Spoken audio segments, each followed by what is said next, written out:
बिस्मिल्लाहिर्रहमानिर्रहीम। आज के जो लेक्चर है इसमें हम डिस्कस करेंगे Doppler effect.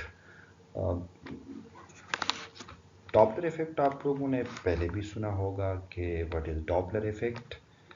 So the definition is a change in frequency of a wave that is heard by an observer when there is relative motion between the source of wave and observer।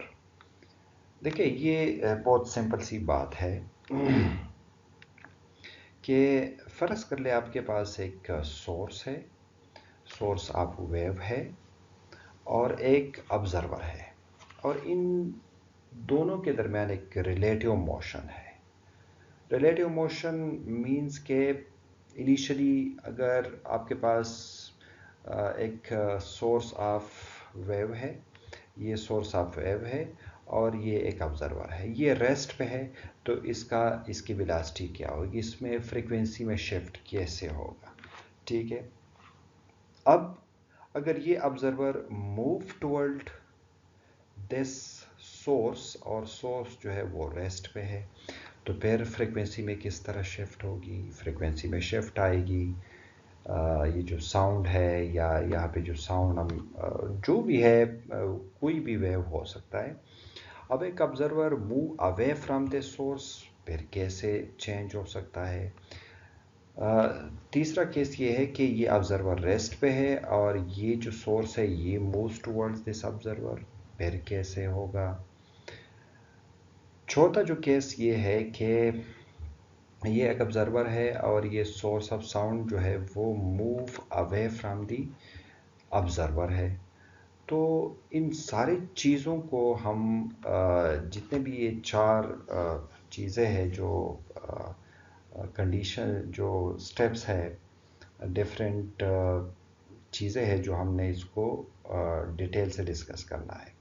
इसके बाद sound waves तो ठीक है, इसके लिए तो हम कर सकते हैं, लेकिन is it possible for a light wave? Light wave के लिए ये मुमकिन है। ये डॉपलर इफ़ेक्ट, डॉपलर शिफ्ट इसको कहते हैं। ये भी हम इस लेक्चर में डिस्कस करेंगे कि इज़ इट पॉसिबल और नॉट।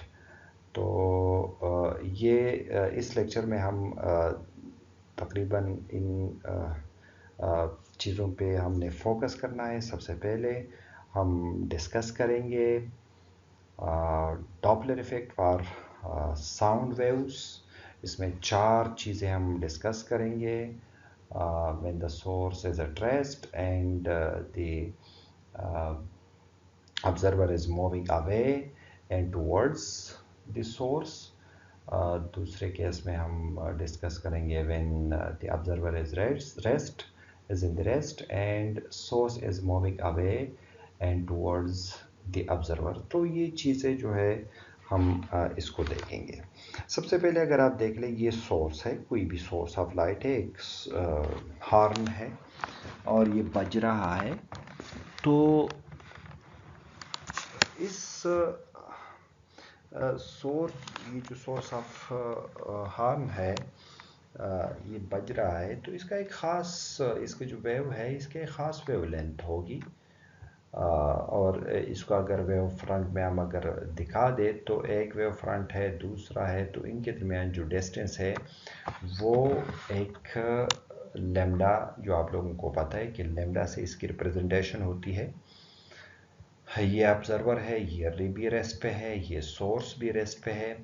तो इसकी बाय डिफिनीशन जो वेलोसिटी हम कैलकुलेट करते हैं v equal to F lambda, क्योंकि इसकी एक ख़ास फ्रीक्वेंसी होगी, इस लाइट की इस सोर्स ऑफ साउंड की एक ख़ास फ्रीक्वेंसी होगी, एक ख़ास वेवलेंथ होगा, इसकी एक ख़ास वेलोसिटी होगी।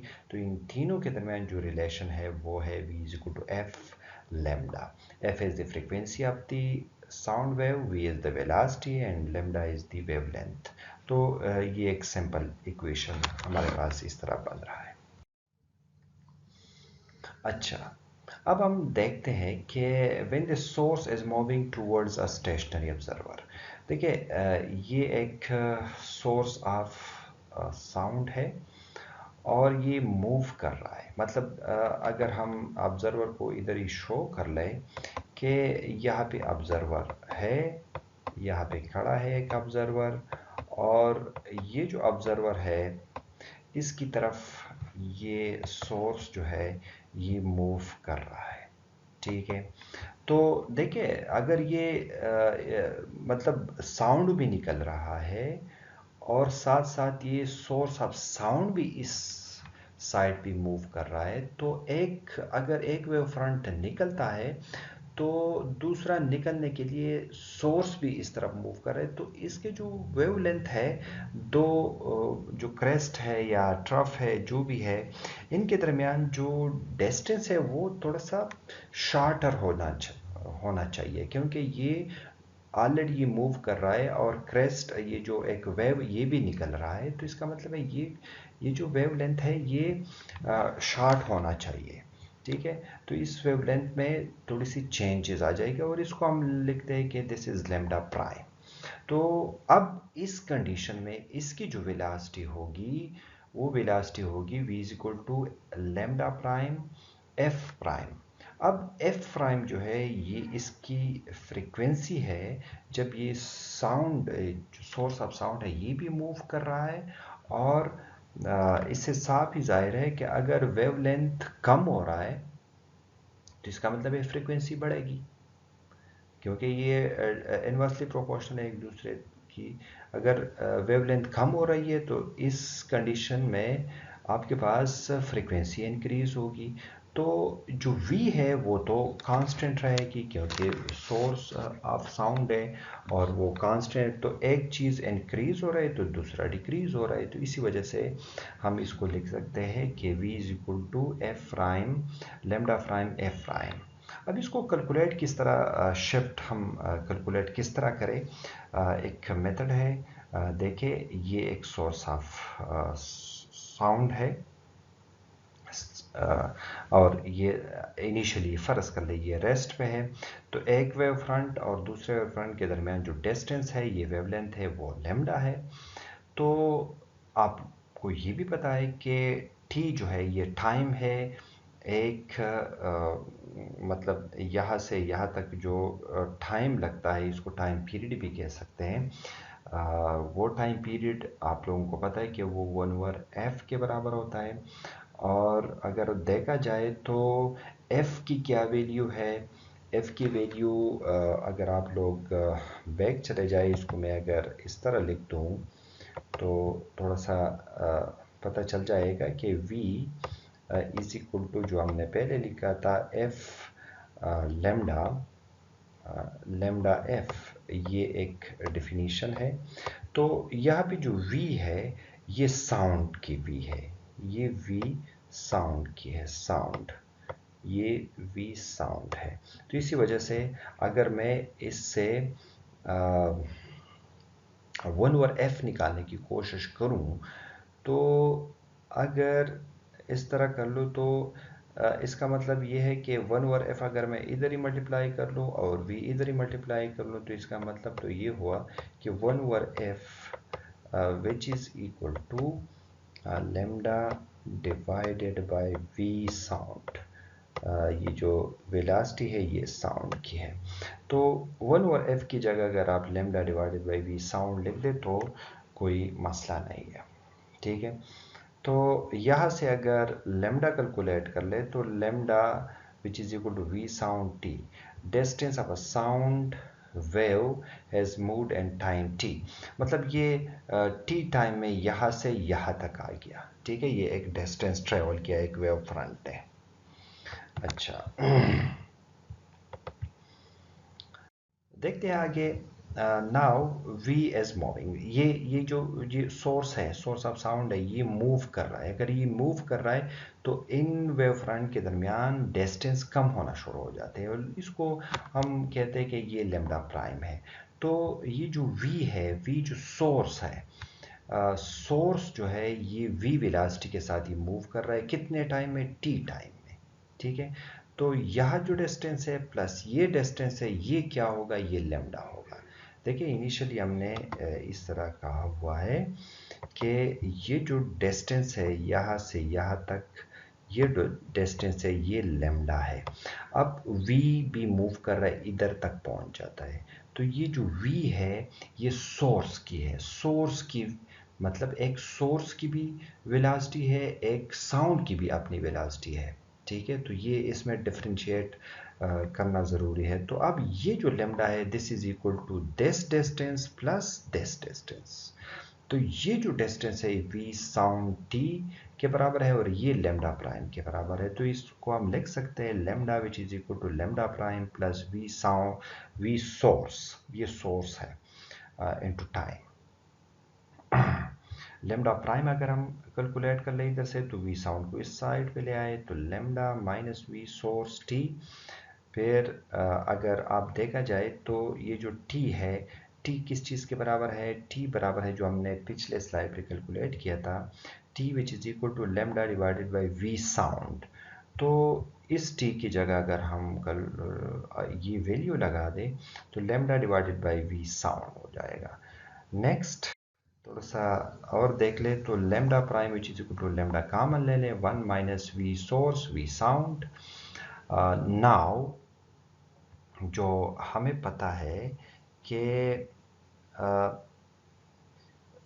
हमारे पास ये जो वी साउंड जो जो हम डिफिनीशन लिखते हैं वी साउंड की जो वेलोसिटी हम लिखते हैं वो बराबर है लेमडा प्राइम जो हमने पहले भी लिखा था, lambda prime and F prime इसके बराबर है। इसमें अगर मैं एफ प्राइम कैलकुलेट कर लूँ तो लेमडा प्राइम डिवीजन में चला जाएगा, तो we sound divided by lambda prime इस तरह लिख सकते हैं, which is equal to we sound. और ये चीज़ लेमडा प्राइम हम कैलकुलेट कर चुके हैं ऑलरेडी, तो ये इधर ही पुट कर ले।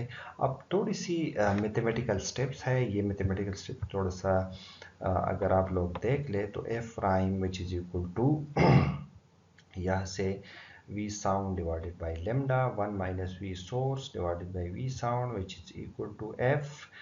ये असल में f है, ठीक है, ये f है, फ्रीक्वेंसी ऑफ साउंड है, 1 minus V source V sound.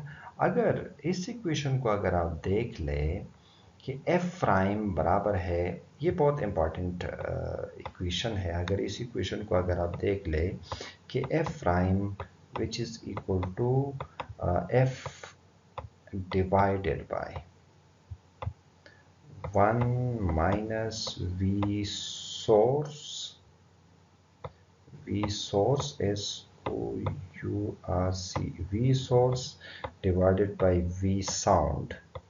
ये इसमें डिफरेंशिएट कर लेना चाहिए आप लोगों को। देखें ये एक टर्म है f प्राइम, मतलब f को अगर इस टर्म पे डिवाइड कर ले तो तब ये इसके बराबर है। लेकिन अगर इस चीज़ को निकाला जाए, इसको अगर मैं निकाल लेता हूं तो इसका तो मतलब ये है कि f प्राइम बड़ा है, इज ग्रेटर देन f, ठीक है।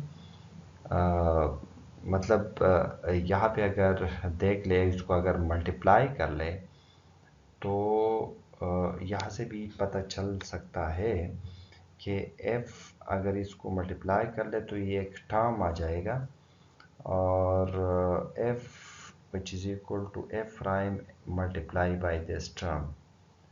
तो इसको देखना ये है कि ये जो फैक्टर है ये कितना फैक्टर है, ये ज़्यादा है या कम है। अगर ये कम फैक्टर बन रहा है, पॉइंट में बन रहा है, तो इसका तो मतलब ये है कि f प्राइम जो है ये बड़ा होना चाहिए f से। तो इसका मतलब है फ्रीक्वेंसी में चेंज आ रहा है और f प्राइम इंक्रीज हो रहा है, ठीक है। दूसरा केस ये है कि when the source of sound moves away from the stationary observer। अब इस केस में सोर्स जो है source of sound moves away, ये अवे मतलब अगर यहाँ पे ऑब्जर्वर है, ऑब्जर्वर को मैं अगर इधर लिख लूँ कि ये एक ऑब्जर्वर है, ये एक ऑब्जर्वर है, और इस ऑब्जर्वर से ये जो सोर्स ऑफ साउंड है ये इस डायरेक्शन में मूव कर रहा है, ठीक है। तो इसकी जो वेवलेंथ है इसमें भी चेंज आना चाहिए। लेमडा डबल प्राइम से इसको अगर हम कर ले तो इसका मतलब है इसकी वेवलेंथ में इंक्रीज आना शुरू हो जाएगा। इस साइड पे अगर ये मूव कर रहा है और साउंड भी निकाल रहा है तो इसका मतलब है इसके वेवलेंथ में इंक्रीज आ रहा है। जब वेवलेंथ में इंक्रीज आ रहा है तो फ्रीक्वेंसी में डिक्रीज होगी, ठीक है। तो ये पॉइंट याद रखिए। तो v is equal to lambda double prime और एफ डबल प्राइम, इंक्रीज और डिक्रीज, इसमें इंक्रीज आ रहा है इसमें डिक्रीज आ रहा है, और v जो साउंड है वो तो कांस्टेंट रहेगी। अब इस केस में अगर आप देख ले रेस्ट पे, अगर आप लोग देख ले कि रेस्ट में क्या सिचुएशन है, तो we sound is equal to F lambda, ये उसी तरह। तो टी को अगर हम निकाल ले, t is equal to lambda divided by we sound. लेकिन अगर सोर्स इस साइड पे मूव कर रहा है तो इसका मतलब है लेमडा, ये जो डिस्टेंस है ये ज़्यादा हो रहा है और वी साउंड टी हो जाएगा। और ये टोटल जो है, टोटल आपके पास लेमडा डबल प्राइम है, और ओरिजिनल जो लेमडा है वो ये है कि दोनों अगर रेस्ट पे है तो इसका मतलब है ये इंक्रीज हो रहा है लेमडा। तो लेमडा डबल प्राइम अगर आप देख ले तो this distance plus this distance, और इस तरह लिखा है lambda double prime which is equal to d plus lambda. और d आपके पास क्या है, v source into time plus lambda, ये बिल्कुल इसी तरीके से जाता है। और फिर इसमें t की वैल्यू पुट कर ले तो lambda plus V source divided by we sound lambda, तो lambda double prime which is equal to this. Now V sound जो हमारे पास बराबर है lambda double prime F double prime, तो एफ डबल प्राइम अगर आप निकाल लें तो we sound divided by lambda double prime, और ये चीज़ इधर कर लें, इधर ही पुट कर लें तो ये आपके पास ये आ गया। तो F double prime which is equal to f divided 1 plus this thing. इसमें अगर आप देख ले एफ डबल प्राइम डिक्रीज हो रहा है, ये इसका मतलब है ये डिक्रीज हो रहा है, ये कम हो रहा है।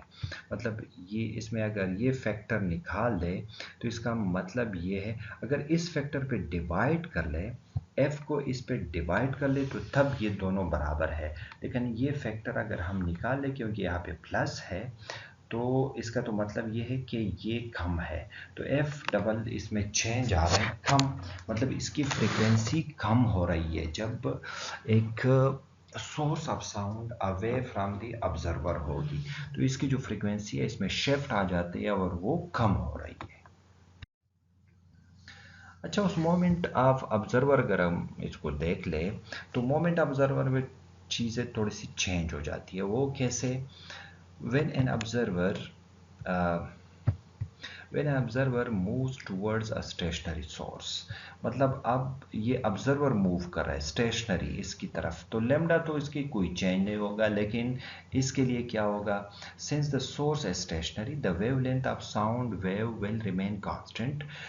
ये जो साउंड है वो कांस्टेंट रहेगी, वेवलेंथ कांस्टेंट रहेगी साउंड की। However, the relative velocity between observer and source change the frequency। मतलब ये जो वेलासिटी है इन ऑब्जर्वर और इसके दरमियान, सोर्स के दरमियान, ये फ्रीक्वेंसी को चेंज कर रहे हैं। कैसे? देखिए, i e F prime which is equal to V prime divided by the, अगर फ्रीक्वेंसी चेंज हो रहा है तो इसकी वेलासिटी चेंज, और ये कांस्टेंट है तो फिर भी चेंज आ रहा है इसमें। तो इसको अगर आप देख ले f prime which is equal to, यहाँ पे जो v प्राइम है ये v sound plus v observer, मतलब साउंड की भी एक वेलासिटी है और ऑब्जर्वर की भी एक वेलासिटी है, और इसके दरमियान प्लस का निशान है, तो इसका मतलब है दोनों ऐड अप हो रहा है। जब दोनों ऐड अप हो रहा है तो इसका मतलब है ये फ्रीक्वेंसी में इंक्रीज आ रहा है divided by lambda. Since v sound हमारे पास इस चीज़ के बराबर है, लेमडा हमारे पास इस चीज़ के बराबर हो जाएगा, तो F prime which is equal to we sound plus v observer, ये हमारे पास बराबर हो जाएगा लेमडा की वैल्यू अगर आप लोग पुट कर लें, ये थोड़ा सा मिसिंग है यहाँ पे, तो इधर अगर आप देख लें ये असल में है V sound divided by F, ये है वी साउंड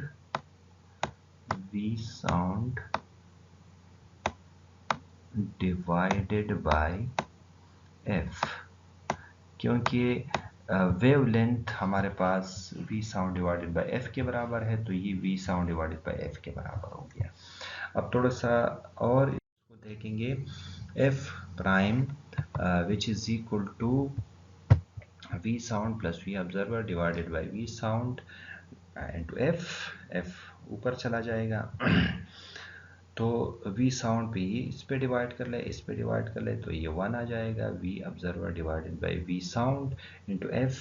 अब ये जो फैक्टर है, ये फैक्टर इस f के साथ मल्टीप्लाई हो जाए तो तब ये f प्राइम के बराबर है, लेकिन अगर इसको निकाला जाए तो इसका तो मतलब ये है कि f प्राइम बड़ा है, f प्राइम बड़ा है f से, तो इसके मतलब यहाँ भी फ्रीक्वेंसी में जो शिफ्ट आ रहा है वो इंक्रीज हो रही है, फ्रीक्वेंसी इंक्रीज हो रही है। And when the observer moves away from the stationary source, then अगर ये मूव्स अवे तो इसका मतलब है इस फ्रीक्वेंसी में जो शिफ्ट आ रही है वो डिक्रीज हो रही है, तो उस केस में माइनस लगेगा। ये जो वेलोसिटी ऑफ साउंड है, मतलब कुछ इस तरह कंडीशन बन रहा है कि ये सोर्स है, ये ऑब्जर्वर है, और ये ऑब्जर्वर v वेलोसिटी के साथ इस डायरेक्शन में मूव कर रहा है, ये v ऑब्जर्वर है, ठीक है। तो फिर इस केस में एक वेलोसिटी तो साउंड की वेलोसिटी है, ये वेलोसिटी साउंड की है, ये साउंड की वेलोसिटी है, तो इसको अगर आप देखें, ये जो ऑब्जर्वर है ये v वेलोसिटी के साथ इस डायरेक्शन में मूव कर रहा है और ये v वेलोसिटी साउंड की है, तो इसका मतलब तो ये है कि यहाँ से v साउंड से ये इसकी जो वेलोसिटी ये माइनस करना पड़ेगा, क्योंकि ये इस डायरेक्शन में अपोजिट डायरेक्शन में मूव कर रहा है, ठीक है। तो इसका मतलब यह है कि ये माइनस करना पड़ेगा, अगर ये इस डायरेक्शन में मूव कर लेता तो इसका मतलब है इसमें एडिशन आ जाना था, लेकिन ये इस डायरेक्शन में मूव कर रहा है तो ये माइनस हो जाएगा, डिवाइडेड बाय लेमडा, फिर f prime which is equal to ये कंडीशन बनेगी। तो ये जो टर्म है ये कम है, तो इसी वजह से फ्रीक्वेंसी में जो शिफ्ट आ रही है वो कम हो रही है, F prime is less than F, तो फ्रीक्वेंसी में जो शिफ्ट है वो डिक्रीज हो रही है, मतलब फ्रीक्वेंसी जब एक observer move away from the stationary source, then the frequency change and this frequency is minimum, and this frequency will decreases. ये एक solution है, एक प्रॉब्लम है टाइम इन रेस्ट फ्रेम, मतलब ये है टी प्राइम, ये है t prime which is equal to, ये तो टी प्राइम, ये पता नहीं, एक क्वेश्चन है इससे रिलेटेड तो नहीं है, बहरहाल ये आप लोग देख सकते हैं। अच्छा, अब क्वेश्चन ये है कि ठीक है, सोर्स ऑफ साउंड जो है इसमें फ्रीक्वेंसी शिफ्ट तो आ जाता है, लेकिन the question is if we apply this Doppler effect for a light wave, then what will happen? Is it possible or not? तो इस क्वेश्चन का जवाब हम इधर कोशिश करेंगे कि इसको एक्सप्लेन कर ले इस क्वेश्चन को कि ये पॉसिबिलिटी है, तो इसका जो आंसर है वो है हाँ, यस, ये पॉसिबिलिटी है।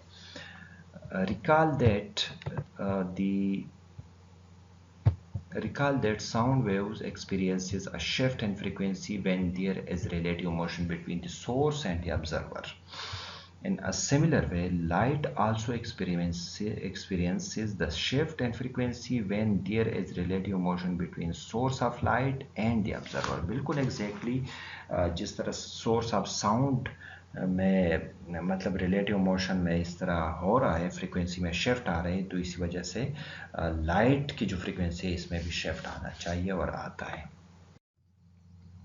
इसके डेरिवेशन कुछ इस तरह है। डेरिवेशन ऑफ इक्वेशन, इसको याद रखें कि ये इक्वेशन ए है, डायग्राम ए है, ये डायग्राम बी है। इसमें क्या हो रहा है कि यहाँ पे एक सोर्स ऑफ लाइट है, यहाँ पे एक ऑब्जर्वर है और ये दोनों रेस्ट पे है। जब दोनों रेस्ट पे है तो उनके दरमियान जो दो क्रेस्ट जो बन रहे हैं उनके दरमियान जो वेव फ्रंट है वो लेमडा नॉट से हम इसको रिप्रेजेंट कर सकते हैं। Light source and observer are stationary. तो डायग्राम ए याद रखिएगा, डायग्राम ए में ये है कि source and observer both are in state of rest. Diagram B में अगर आप लोग देख ले, ये जो सोर्स ऑफ लाइट है ये v वेलोसिटी के साथ मूव करना शुरू कर देते हैं, तो वही चीज़ लेमडा कम हो रही है, लेमडा में चेंज आ रहा है। जब लेमडा में चेंज आ रहा है तो फिर क्या होगा, इसको अगर यहाँ भी एक ऑब्जर्वर हम लिख ले कि ये भी एक ऑब्जर्वर है, ठीक है, ये एक ऑब्जर्वर है, तो यहाँ पे हो क्या रहा है कि source is moving with velocity v towards stationary observer. एक स्टेशनरी ऑब्जर्वर है, इसकी तरफ मूव कर रहा है। ये याद रखें कि v इज द वेलोसिटी, ये याद रखें v is the velocity of the source of light, और t जो है ये टाइम ले रहा है कि कितना टाइम में ये यहाँ से यहाँ तक पहुँच रहा है। तो ये इसको हम डेल्टा टी के नाम से रिप्रेजेंट करते हैं कि let this is delta T. तो ये जो डिस्टेंस है ये v डेल्टा टी है और ये जो डिस्टेंस है ये लेमडा है। तो ये जो टोटल डिस्टेंस हमारे पास था वो लेमडा था, लेमडा नॉट था। तो अब इसको किस तरह देखेंगे, let delta t represent the time elapsed between two consecutive crests as observed in diagram। ये जो डायग्राम, तो यहाँ से अगर हम c डेल्टा t को ले लें, मतलब c delta t which is equal to lambda plus v delta t, जो हम डायग्राम b में जो हम बात कर रहे थे कि वहाँ से अगर हम देख लें तो c delta t which is equal to total जो डिस्टेंस है लेमडा नॉट जो है, lambda naught c delta t के बराबर है, क्योंकि वेलोसिटी ये सी है तो ये वेलोसिटी ऑफ लाइट की बात हो रही है, ठीक है। तो c delta t which is equal to lambda plus v delta t, जो वी, ये वी जो है ये सोर्स ऑफ लाइट है जो v वेलोसिटी के साथ मूव कर रहा है। तो टोटल डिस्टेंस जो हमारे पास है वो लेमडा प्लस ये है। इसमें से अगर हम लेमडा निकालने की कोशिश करें तो ये उस साइड पे चला जाएगा, c delta T minus we delta T. c delta t जो है डिस्टेंस ऑफ क्रेस्ट है, मतलब एक क्रेस्ट है दूसरे जो डिस्टेंस है वही है। डेल्टा टी अगर आप लोग बैक चले जाए, इसको हम टाइम प्राइम से रिप्रेजेंट कर ले तो ये बुरा नहीं होगा। टी प्राइम जो है ये टाइम डायलेशन, क्योंकि इधर वेलोसिटी ऑफ लाइट की बात हो रही है, तो यहाँ पे जो टाइम है ये प्रॉपर टाइम नहीं होगा, क्योंकि रिलेटिव मोशन है और रिलेटिविटी आ जाती है। तो यहाँ पे जो टी है, जो टाइम एलेप्स हो जाता है, जो टाइम दरकार है वो टी प्राइम है relative, not a proper time, but this is a time dilation. So ये जो इक्वेशन है हम लिख सकते हैं lambda is equal to c t prime minus v t prime, ये इक्वेशन 1 है। According to special theory of relativity, time dilation takes place in diagram B। जो डायग्राम B हमने दिखा दिया था उसमें टाइम डायलेशन की बात होती है। F T time between consecutive crest and diagram A. Diagram A में अगर दो क्रेस्ट के दरमियान अगर टाइम है t है proper time and t prime time between consecutive rest and diagram B, और ये टी जो है प्रॉपर टाइम ए डायग्राम है जो दोनों रेस्ट पे है, टी प्राइम ये बी में है जो मोशन में है। Then t prime which is equal to gamma t, जो आप लोगों को पता है ये relation, which is equal to t divided by 1 minus we square c square under root, ये इक्वेशन नंबर 2 हो गया। बेस्ड ऑन डायग्राम ए, मतलब डायग्राम ए की तरफ अगर हम चलते हैं तो T is equal to 1 over F naught हो गया, which is equal to 1 divided by F naught C divided by lambda naught के बराबर है, तो lambda naught divided by C, क्योंकि स्पीड ऑफ लाइट की बात हो रही है इसी वजह से सी आ गया। तो t which is equal to lambda naught divided by c, equation number 3 हो गया। कंबाइनिंग टू 1 एंड 2, 1 एंड 2 को हम अगर कंबाइन करके देखें तो lambda which is equal to C minus v t divided by this, और यहाँ से t की वैल्यू अगर हम पुट कर ले lambda naught divided by C 1 over this, t is equal to ये जो 3 इक्वेशन से आ रहा है, lambda which is equal to C minus V divided by C, ये सी इधर से multiply lambda naught and this, और lambda is equal to C minus V divided by this lambda naught, और यहाँ से अगर हम कॉमन एलसीएम ले लें तो ये C square minus we square divided by C square बाहर आ जाएगा और ऊपर चला जाएगा, ठीक है, और ये कैंसिल आउट हो जाएगा नीचे से, तो c minus v lambda naught divided by this which is equal to, इसको अगर हम अलग अलग लिख दें c plus v c minus we under root, तो इसमें से अलग अलग अंडर रूट डाल सकते हैं, और इसको भी हम c minus we under root c minus we under root लिख सकते हैं, तो अगर लिख दें तो एक ख़त्म हो जाएगा, तो ये इसका मतलब है c minus we under root C plus V under root lambda naught, और अब यहाँ से अगर आप देख लें तो हम F naught is equal to C divided by lambda, F is equal to C lambda, lambda naught किस चीज़ के बराबर है, इसके बराबर है, और लेमडा इस चीज़ के बराबर हो जाएगा।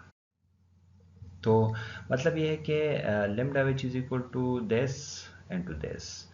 अब यहाँ से अगर आप लोग देखें तो लेमडा की वैल्यू अगर हम पुट कर ले सी डिवाइडेड बाई लेमडा, तो ये c divided by F naught हो जाएगा, तो 1 over f which is equal to this. Similarly ये एक रिलेशन आ गया, तो इसका तो मतलब ये है कि ये टर्म मल्टीप्लाई हो रहा है इसके साथ, तो इसका मतलब ये है कि f में चेंज आ रहा है, ठीक है, फ्रीक्वेंसी इंक्रीज हो रही है जब एक सोर्स ऑफ लाइट जो है move toward the observer, stationary observer, तो ये f में चेंज आ रही है, ये चेंज है, ठीक है। सिमिलरली अगर ये when the source is moving away, तो इसका मतलब है c माइनस वी, ये चेंज हो जाना है, ये c प्लस वी है divided by c minus v, तो ये c minus v c plus v, तो f जो है वो डिक्रीज हो जाएगा जब ये अवे मूव करे, when the source is moving away from the when the source is moving away from the stationary observer. तो ये चीज़ें है, इसको एक पॉइंट आप लोग देख ले, ये आप लोगों के लिए एज ए असाइनमेंट है कि when a source is moving towards